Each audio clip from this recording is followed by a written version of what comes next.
So, what are we talking about today, chaps? Bacon. Today, bacon. I love bacon.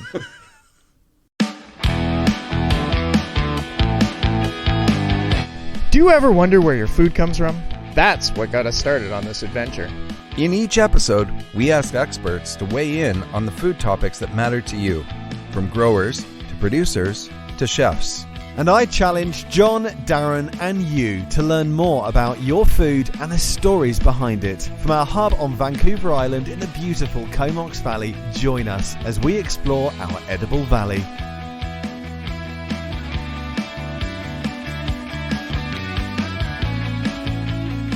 And welcome to the Edible Valley podcast. My name is William. I am the producer. I am Chef Jonathan Frazier. And today I'm the negative Nelly. Negative Nelly. Yeah, John, John said that he wanted to talk about bacon, and I don't know if he chose it specifically because he knew I wasn't a big fan of bacon, but I feel that kind of played a part in it. So today we're going to talk back and forth about bacon. This is coming from the guy who ordered a BLT at work yesterday. I knew he would bring that up. I knew it. He was storing it up. So we're just going to discuss bacon today. I came along with a prop for once. What? Are you ready, gentlemen? Yeah, let's see it. Drum roll. Oh! Right. So in my hand, I have one of those. This is something that literally no one has ever bought. It's the bacon that's not in the fridge that's pre-cooked. Oh, this is on This is bacon. and I'm it's holding not. bacon. It's not in the fridge.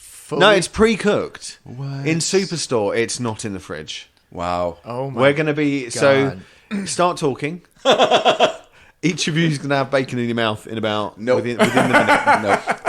I feel though that I need to clarify what we were talking about there earlier. John said that why did I order a BLT? Ooh. Well, yesterday, somebody at work said, "Do you want to split a bite to eat before we get started with work?" And she said, "Let's have a BLT." And I thought I'm being put on because they know that we were having a conversation about bacon tomorrow. But I'm not a big fan of BLT or bacon, and I thought that it would be a good idea to. Oh, you're going to try it? Of course, All right. I will do many things for this podcast. I hope you. That's what I've heard. This is a little terrifying, actually, but it's So, bacon, right? so the battle lines are drawn whilst you two dig into your bacon rashers. The battle lines are drawn. Darren is anti-bacon. That's a brand new word. No one's ever used that before.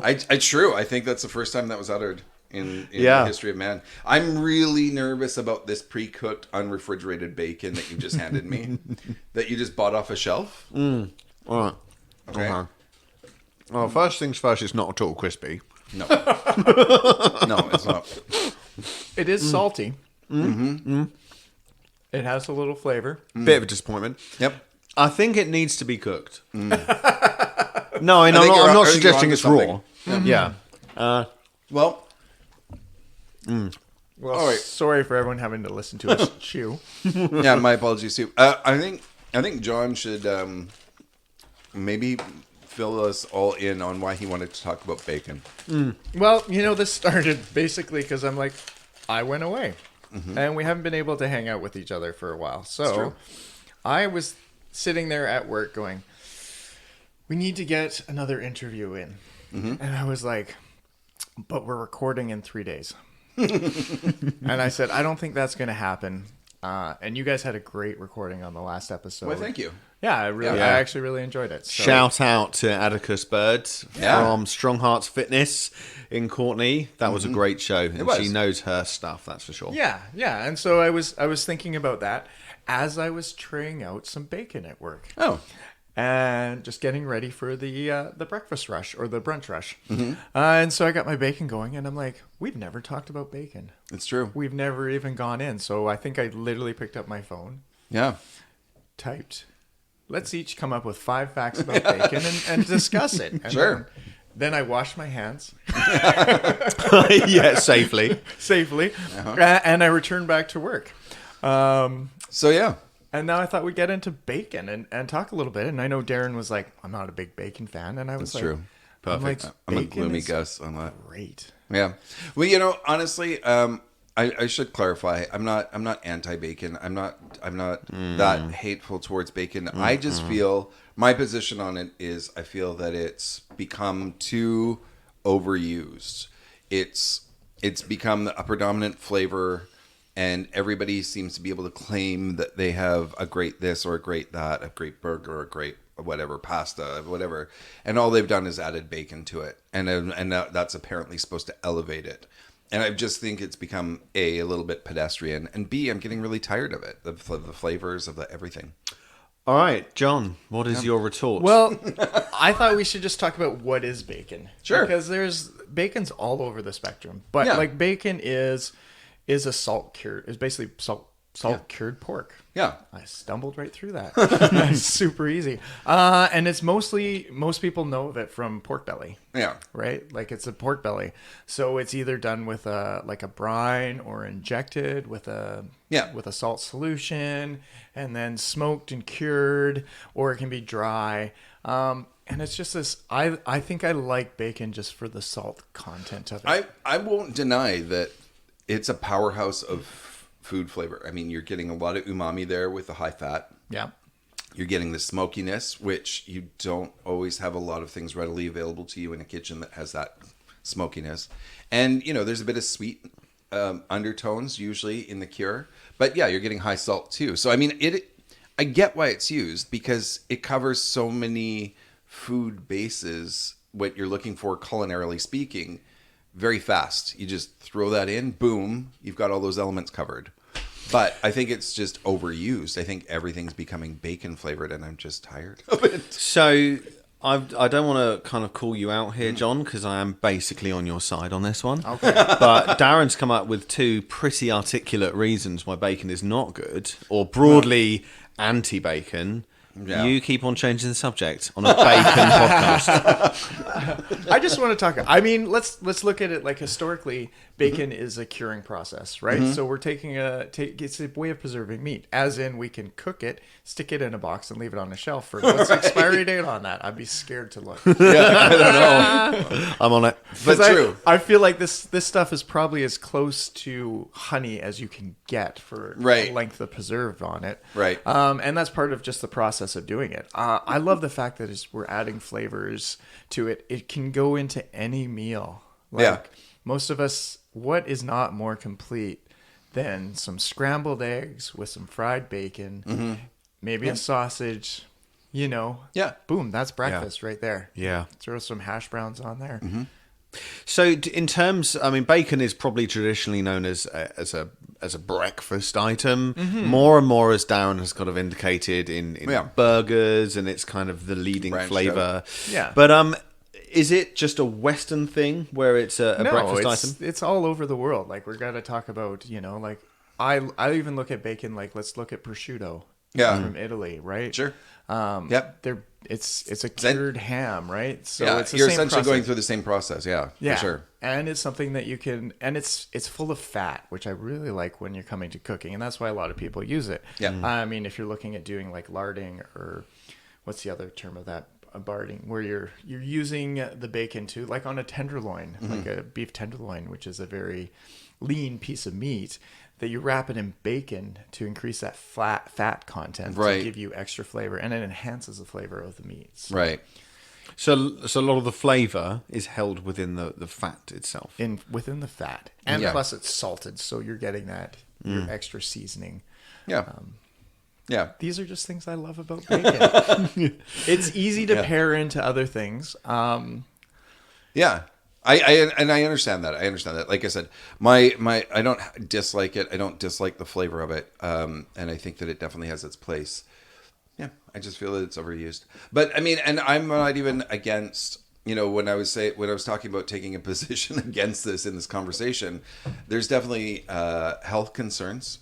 Oh yeah, true enough. Some people can be, eating it excessively.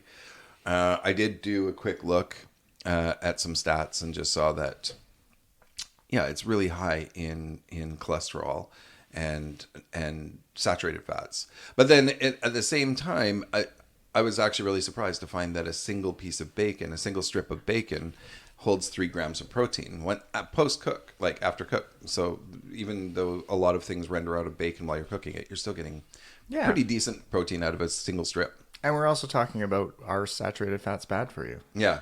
Which, I mean, there's studies done that have proven that no, there's no difference between unsaturated fats and saturated fats. They're just as healthy for you, if not healthier for you. Right. Yeah. We're sort of coming around to that new way of thinking or sort of reevaluating old ways of thinking where we always assumed saturated fats were bad. Yeah. And we're starting to realize that saturated fats or complex fats aren't necessarily across the board bad. They need a little more digging into. Yeah. Like fat doesn't make you fat. Right. You know, Well, maybe it being does sedentary bit, is what makes you fat. It's And I think not doing anything. Yeah, eating anything in abundance is not good. So if every meal has bacon in it, I would be considering your life choices. Yeah, absolutely. There's a lot more to the world than just eating bacon. Yeah. There we are. And of course, someone left his phone on. Okay, so I want to learn a little bit more about what you'd say the flavour profile of a dish is when you add bacon to it. And I kind of worded that badly. So what goes best with bacon, basically? Everything. Well, I mean, you can use it in everything. Like It's true. bacon desserts. Like we've got You did a bacon ice cream, didn't you? I've done a bacon ice cream. Yeah. Was it bacon and whiskey ice cream? We do the what am I thinking about? The little breads, brioche. Oh yeah, the little brioche. Yeah. Bacon brioche was on one of our dessert items. Like it It adds that little bit of sweet, and it goes really well with maple. Yeah. Yeah. Well, that's just it. Like, and that's what I'm saying. It's such a powerhouse in the culinary world because it has the umami, it has that fat, it has that salt, it has that sweet, it has the smoky. It's a very complex flavor profile that we've become very used to and can be used in multiple applications. Yeah. But I think we lean into it too much. So is there anything, Darren, that you'd say it detracts from? Any dish that you've seen it in that you think, oh, it's gone too far now? Yeah, absolutely. If you know, I've come to that point now where I look at it and I reevaluate. Like for instance, yesterday I had a BLT. That's great because it's where it's getting to shine. It's like, here you go. Here's the focal point. It's not like, oh, we had a grilled cheese with bacon, where you want the focal point to be the cheese. You know, but yeah, I think that. Well, then I'm going to say, balance, right? Yeah, I'm going to say right now, I'm kind of done with it on burgers. If I'm going to have a burger, Really? yeah. If I'm going to have a burger, I want that burger to shine. And if that burger can't shine without bacon, I probably don't want to eat it because it's probably low quality beef. Right. You know, to me, it's become sort of a masking thing. Right. Oh, that's fair enough. Yeah. I mean, part of it there is to enhance the flavor of the beef, too, Right. in my opinion. Yeah. But I like the BLT thing we're talking about because you're having the salty and fatty item with a fresh tomato. Yeah. And the lettuce in there. So that's what's cutting that fatness Absolutely. and making it more pleasurable. Yeah. Like that's something to think about. I remember this is going to go to pork belly. We used to do a pork belly with a saffron macaroni. Yeah. Well, just 2 seconds. Just so that everybody knows, that is where bacon comes from. I get that question quite a bit lately. I thought everybody knew. Bacon is cured salted pork belly. So anyways. Yeah. It can come from other Right, yeah, things, it can, Like we're but- talking prosciutto And back bacons and whatever. back yeah. bacons, but we'll get onto that in a little bit. Sure. But for sure, like that's the main thing. So I mean, that's right there. Just having that pork belly with that fattiness in it, with the macaroni was so intense. And like I remember eating it, being like, and it would just stick to your tongue. And it's like what you're saying with like a grilled cheese. Yeah. With with bacon, you've got fatty cheese with fatty bacon. But with that dish, I used to put a little bit of a citrus green salad. Yeah. Yeah, I like that or anything to cut it really. I mean, that's why so often you see it served with pickles or some pickled items. Yeah. Because you're able to sort of cleanse that palate or balance that out and take away from that heavy. Yeah. But yeah, I agree. I just think, like I said, I feel like bacon is now an easy way to mask mediocre things. Throw bacon into a soup that's not selling or doesn't have a lot of flavor on its own. It can't really stand on its own. And it's sort of, I feel like, I don't want to say deceived, but I just say that I find that as soon as you've taken bacon and added it to it, that you're drawing away from any other flavor that may have been built up in there. It's you're just paying attention to the bacon. So a lot of manufacturers have started adding protein to things. And so you probably noticed it in the supermarket, even cereal with protein, 20 grams of protein with this. Would you say bacon is in that same category where it's just being added as the fashionable ingredient? Possibly. I don't know if anybody's resting on bacon as being a protein. You know what I mean? I don't think we... Not as the protein, but as the fashionable ingredient. Oh, absolutely. As a fashionable ingredient, absolutely. Like, I just... Yeah, absolutely. I hope that it doesn't keep going for a long period of time, but I would say probably about 5 years ago, it really hit that meteoric status where, you were getting it in... Like, I've literally seen cocktails where it's whiskeys and they're garnishing it with a piece of bacon, and I'm like, have we not gone too far? Have we? If a drink is being garnished with a piece of salted cured smoked meat. Well, let's talk about this. Like, sure. How much bacon do you think they go through in the U.S.? Well, you and I both looked it up really quickly. I know that we were both making sure that we were a little bit informed here, and John came up with one stat. John came up with one stat and I came up with another. The average American, we couldn't find Canadian stats, but the average American eats 18 pounds of bacon a year. But that amounts to, what was the stat I you found? read 2 billion pounds of bacon is produced. That's insane. Which is crazy to think about, that like bacon, or is it pork belly or bacon, is traded on the stock market? Yeah. Not pork. Yeah. But bacon. Yeah. As its own... Well, that used to be a thing right around the early, the Depression, right? It was pork futures. Mm-hmm.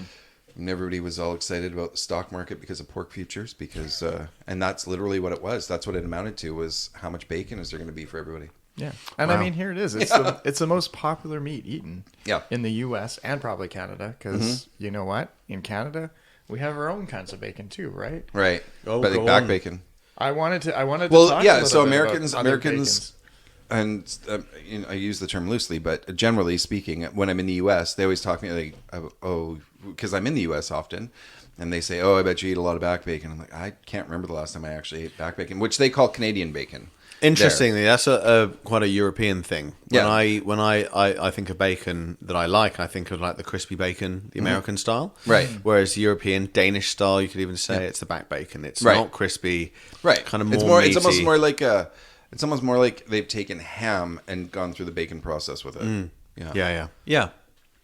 I'm quite liking these stats. I think we should definitely garnish the podcast today with these stats. Sure. I just want to quickly expand on the bacon around the world. So you said prosciutto in Italy.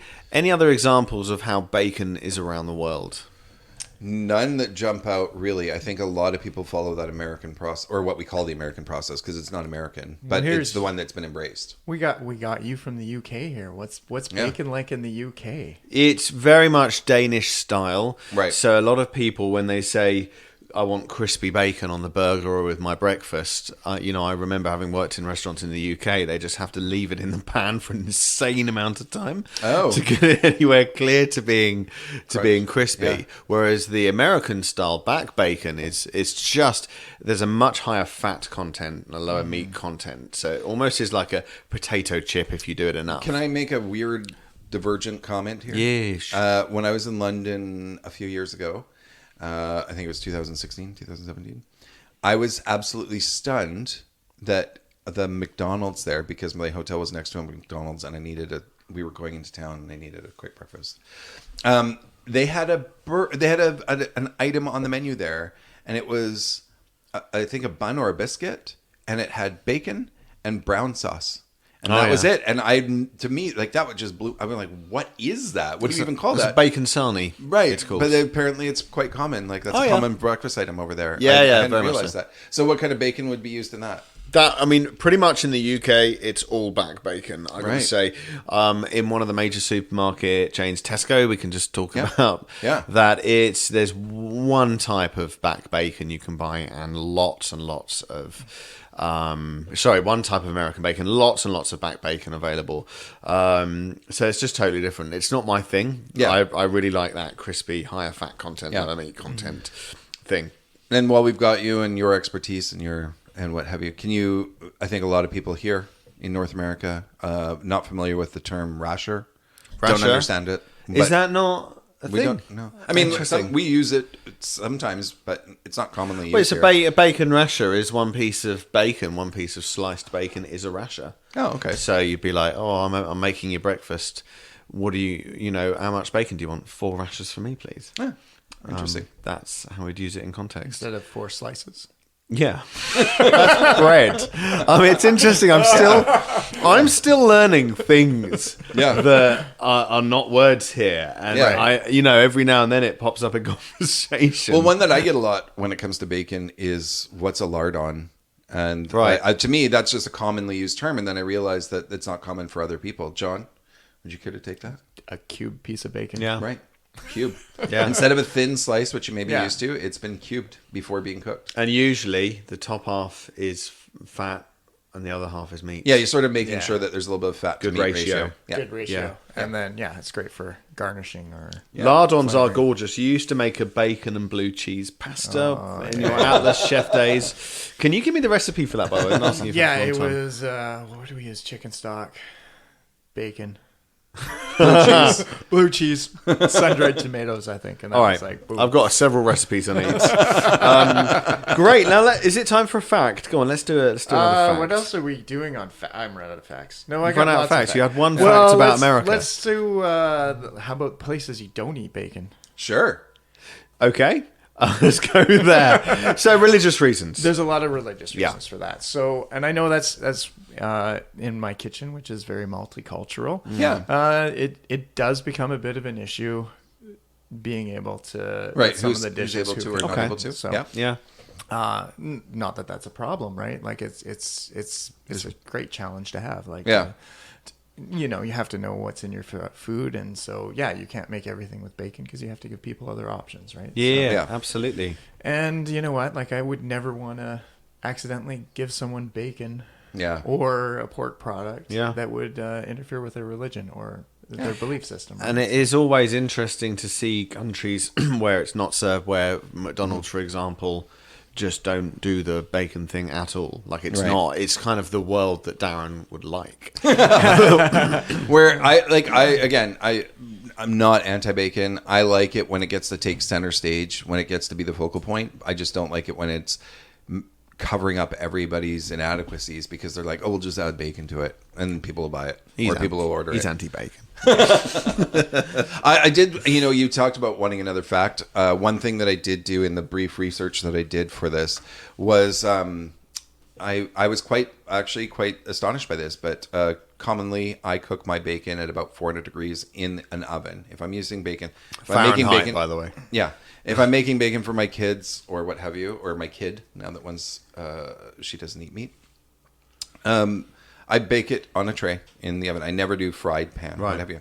And it said, the few sites that I checked out were mentioning that once you get to that 400 degrees, that's where you can, it's not a guarantee, but it can start developing those compounds that we find to be possibly carcinogenic. Right. Yeah. So if you're cooking it under 400 degrees, those compounds aren't formed, and ergo, by some sort of process of elimination, slightly healthier for you. If you don't, you're not creating those carcinogenic compounds. So, I don't know, a little tip there. Well, cook it under 400 degrees. I like it. I would like to just talk about cooking bacon. Yeah, absolutely. I find, because what do most people do is they get up first thing in the morning and they throw the frying pan on and they throw a couple pieces of bacon, and the first thing it does is it goes shrinks. Sure. Yeah. That's my grandparents. Yeah, that's exactly. the first thing in the morning every day. I've done it a bunch of times. You're like, I just want bacon and eggs right now. Yeah. And you throw it in there and it curls up. Yeah, you get that shrivelly curl. Yeah, I don't like that. And it doesn't cook evenly. And then you have like burnt on the one side because you're going over that 400 degrees. And you got raw on the other side. And it's just it's not that evenly. So I find, as you were saying, is cooking bacon on a sheet, and you'll find most restaurants do this. Yeah. A lot of places. And actually, the trick is with it is because you have the fat side and you have the meat side. Right. So when you cook the bacon, you place the fat side up. Right. And then you just overlap the fat on top of the meat Right. as you go along to do the tray. And what that So you fold it over. Well, not You fold it don't over. fold it. You're sort of laying it. Oh, I see. Layering it. Yeah. Yeah. So you're just layering it one piece on top Okay, of the other. yeah. So it's maybe like a third over the other one. And then you just go all the way down and fill your sheet like that. And that way you get a nice even cook of your bacon. Yeah, you're kind of protecting everything from contracting too much, so it retains that nice shape. You're also keeping the fat and the moisture in the meat, so it's not drying out as much. So you Right. have more of an even fat content Right. in it. So it's a nice. And then, smooth and edit. also, I find that I seem to think that it renders out more fat. Maybe that's just because I cook a little longer, or I'm a little. But I find that more fat ultimately comes out of it, and you're keeping more of a shape. And of he's going to bacon. hate this, but you drain that fat off, keep it in the fridge, and then when you go to fry up something later, like making your blue cheese pasta, you take a scoopful Oh of no! that fat. You can go into my fridge right now. I have I grew up.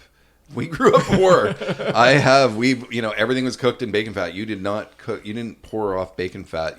That was saved for future cooking. When I started in the kitchen, we used to have a can sitting in the back corner that we just dump all the bacon fat into at the end of the shift, and then when we went to cook something, we go and take that. Not food safe. Yeah, I will say this too. My grandparents growing up when we, back in the 70s, I remember that can or that jar, it was never refrigerated. Never refrigerated. For me, the first thing I did as a young adult, that bacon fat is now going into the fridge.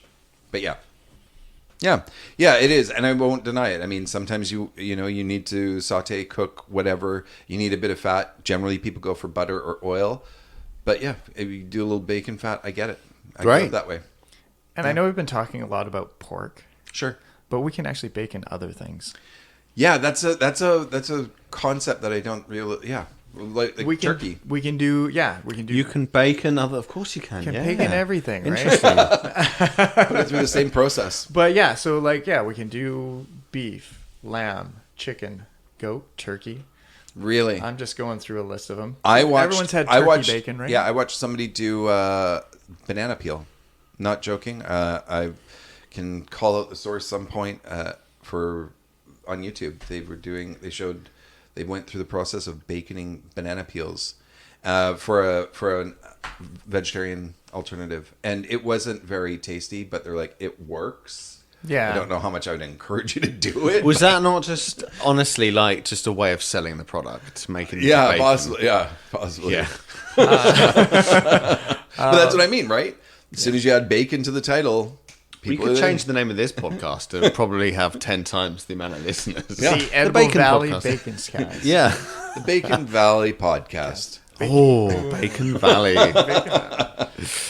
Alrighty. One thing I'm not a big fan of baconing: Sure. tofu. Yeah. No. Oh. And you know what? And it's that veggie bacon. And this is my issue with it. And because I know there's a couple vegans out there that are going, what? And it's that I don't like you calling it bacon. I wish we could have a different name for it because I find it's not what you're expecting. You don't get that crispy, the salt, and it always disappoints me in some fashion. Which I know it done in the proper way, it's really good, and you could put it into dishes and you can use it. But why do we call it bacon? I had a vegan smoked salmon yesterday. Yeah. Imagine it looks identical to smoked salmon. Sure. So imagine my mind when I eat it, and it's actually like eating a sliced raw beet.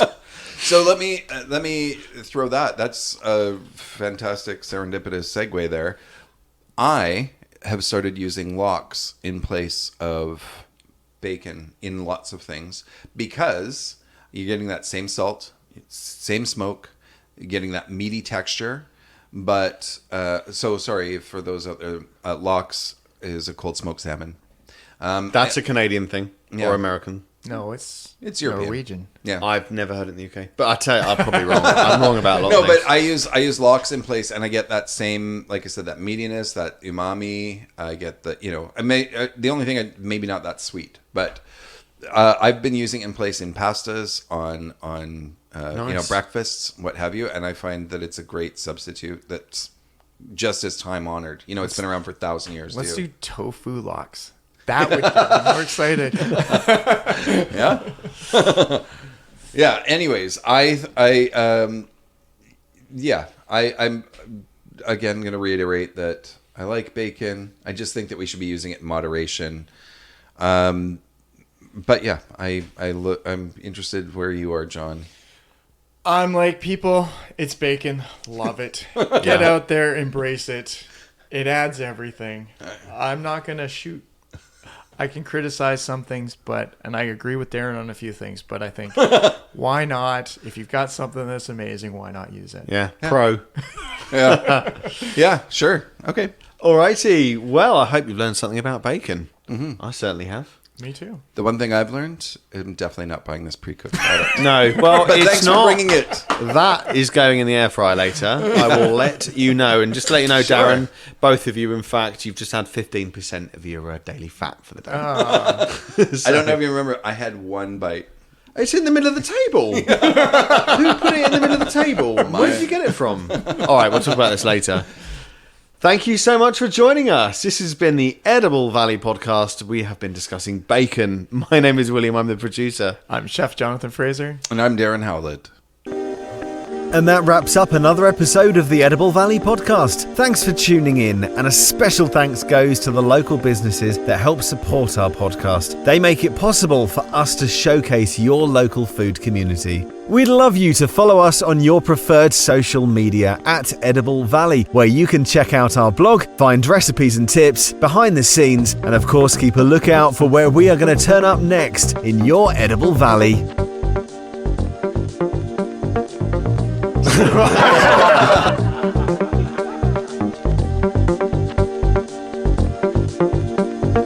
Okay, right. So should we just jump straight? Yeah, let's just jump into it. Let's do an intro.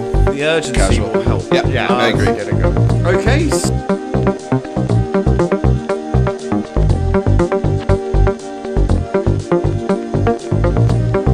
And this has been an Edible Valley production. Yeah. Beep, beep, beep, beep, beep, beep, beep. Okay, ready again?